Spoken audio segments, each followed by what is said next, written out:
الحمدللہ رب العالمین والصلاة والسلام علی سید المرسلین وعلی آلہ واصحابہ اجمعین رب اشرح لی صدری ویسر لی امری واحلل عقدۃ من لسانی یفقہوا قولی۔ السلام علیکم ورحمۃ اللہ وبرکاتہ۔ آیات 100 میں اللہ سبحانہ و تعالیٰ ذکر کرتے ہیں جہنم کا، اور اس روز ہم جہنم کو کافروں کے سامنے لائیں گے۔ سورہ فجر میں اس بات کا ذکر ہے کہ جس دن اللہ سبحانہ و تعالیٰ جہنم کو پیش کریں گے کافروں کے سامنے، اسے فزیکلی گھسیٹ کر لایا جائے گا۔ اس کو 70,000 چین سے باندھا ہوگا اور ہر چین کو 70,000 فرشتے گھسیٹ رہے ہوں گے میدان حشر کی طرف۔ اس سے معلوم ہوتا ہے کہ جہنم اللہ سبحانہ تعالیٰ کی ایک جاندار مخلوق ہے جو بہت ہی ڈراونی، خطرناک، چیخنے چلانے والی، دہاڑنے والی اور خوفناک ہے۔ سورۃ تکاثر میں اللہ سبحانہ تعالیٰ کہتے ہیں کہ اس دن تم اسے اپنی آنکھوں سے دیکھو گے، عین الیقین سے دیکھو گے۔ کافروں کو جو پیش کی جائے گی، ہم اس جہنم کو امیجن تک کرنے کا شعور نہیں رکھتے۔ اللہ سبحانہ تعالیٰ کہتے ہیں کہ ان لوگوں کے لیے جن کی آنکھیں پردے میں رہی میرے ذکر سے، ان کے پاس ہدایت تو پہنچی لیکن انہوں نے انکار کر دیا۔ یہ ہے آیت 101۔ اس آیت پر غور کیجئے کہ اس آیت میں آنکھوں کا ذکر ہے، قلب کا نہیں ہے، کیونکہ جو سائنس اور ججمنٹ ڈے ہوں گے اور جہنم ہوگی وہ دکھائی جائے گی، سننا نہیں ہے اسے، مطلب دیکھنے کا اس میں کام زیادہ ہے۔ اس آیت میں اللہ سبحانہ تعالیٰ کافروں کا ذکر کرتے ہیں جن کی نگاہیں کوری ہو چکی تھی، ان پر پردہ پڑا ہوا تھا، اللہ سبحانہ تعالیٰ کو یاد نہیں کرتے تھے، بس دنیا سامنے تھی، مادی اسباب پر بھروسہ کرتے تھے، دنیا کی چمک، رونق، شان و شوکت کے پیچھے پڑے ہوئے تھے۔ دنیا کی زندگی میں جب انسان گم ہو جاتا ہے تو در حقیقت یہی سب سے بڑی گمراہی ہے اور یہی کفر بھی ہے۔ یہی تو سب سے بڑا دجل ہے کہ دنیا کی چمک نے ہمیں آخرت سے غافل کر دیا، اللہ سبحانہ تعالیٰ کی یاد سے ہمیں غافل کر دیا۔ ایسے کافر حق کو سننے تک کی استطاعت نہیں رکھتے تھے، اتنا حق سے بیر تھا کہ اللہ سبحانہ تعالیٰ کے کچھ احکام تو مان لیتے تھے اور باقی احکام اگنور کر دیتے تھے۔ اس کا کیا مطلب ہے؟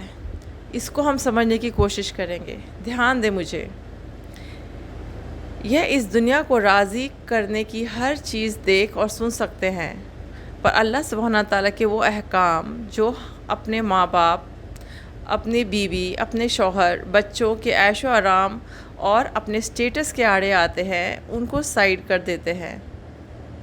پردہ آنکھوں اور کانوں کے اوپر نہیں، ان کے اندر ہے۔ قرآن کا پیغام سنتے ہیں، سیکھتے ہیں، سکھاتے بھی ہیں، پر ان کو اپنی زندگی میں اپلائی نہیں کرتے، عمل نہیں کرتے۔ جھوٹ، غیبت، سود، آنکھوں کانوں کا زنا، دھوکہ، حرام کھانا، رسمیں، بدعتیں، ایسے کئی پردے پڑے ہوئے ہیں ہماری آنکھوں اور کانوں پہ اور دل پر۔ سورہ طٰہٰ میں ہے کہ ایسے لوگ قیامت کے دن ایکچولی اندھے اٹھائے جائیں گے۔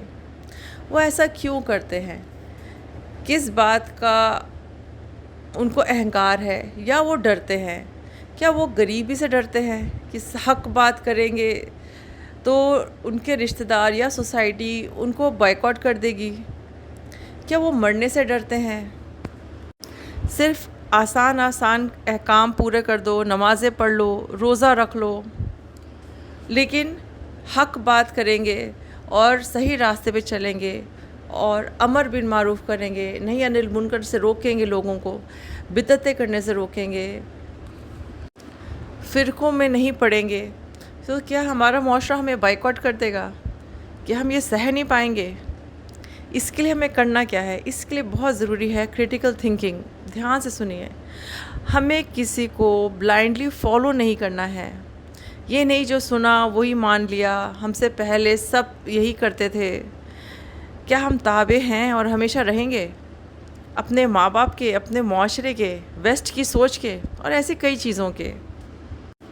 یاد رکھیے کہ تابع ہونا تو ہماری فطرہ میں ہی ہے۔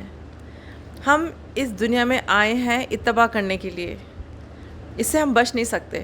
بس ہمیں چوز کرنا ہے کہ ہم اللہ کے تابع ہیں یا اپنی نفس کے تابع ہو رہے ہیں۔ سوچ اپنی خود کی بنانی پڑے گی۔ جیسے ہی ہم غور و فکر کریں گے ہر بات پر، اور قرآن اور سنہ کو اپنا سٹینسل بنائیں گے اپنا غور و فکر کرنے کے لیے، تو دنیا تو آپ کے اگینسٹ کھڑی ہو ہی جائے گی۔ یہ کیسے کہہ سکتی ہوں میں؟ کیونکہ 1,24,000 دفعہ دنیا میں ایسا ہوا ہے۔ یہ مجھے کیسے پتہ؟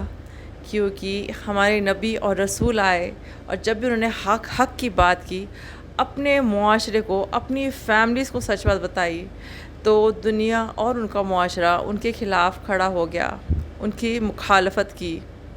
اگر آپ صحیح کو صحیح اور غلط کو غلط ماننا شروع کر دیں گے، تو دنیا تو culturally, psychologically, politically, emotionally, financially, physically, mentally, ہر طرح سے آپ کے اگینسٹ ہو جائے گی۔ تو کیا کریں؟ جیسے جی رہے ہیں ویسے جیتے رہیں۔ اگر ہم ایسے ہی کرتے رہیں گے تو پھر ہم سیرہ کیسے فالو کریں گے؟ ہم تو رسول اللہ صلی اللہ علیہ وسلم کی سیرہ کو پڑھتے ہیں، سمجھتے ہیں، جس سے کہ ہم اس کو فالو کر سکیں اپنی زندگی میں۔ یہی تو مقصد ہے ہماری اس دنیا میں آنے کا۔ تو ہمیں اس کے لیے کیا چاہیے؟ صرف ایک چیز چاہیے، کریج۔ ہمیں اسٹرانگ ہونا ہوگا، اور یہ کریج آئے گا اپنی قرآن سے، سیرہ پڑھنے سے، رسول اللہ صلی اللہ علیہ وسلم کو سمجھنے سے کہ انہوں نے کیسے حق کی بات پہلے اپنی فیملی سے شروع کی، اپنے اوپر اپلائی کی، اور اس کے بعد اپنے معاشرے میں پھیلائی، اور ہر مخالفت کے باوجود بھی وہ اب حق پہ کھڑے رہے۔ اور ایسا ہی ہمیں کرنا ہے انشاءاللہ۔ السلام علیکم ورحمۃ اللہ وبرکاتہ۔ سبحانک اللہم و بحمدک، اشہد ان لا الہ الا انت، استغفرک و اتوب الیک۔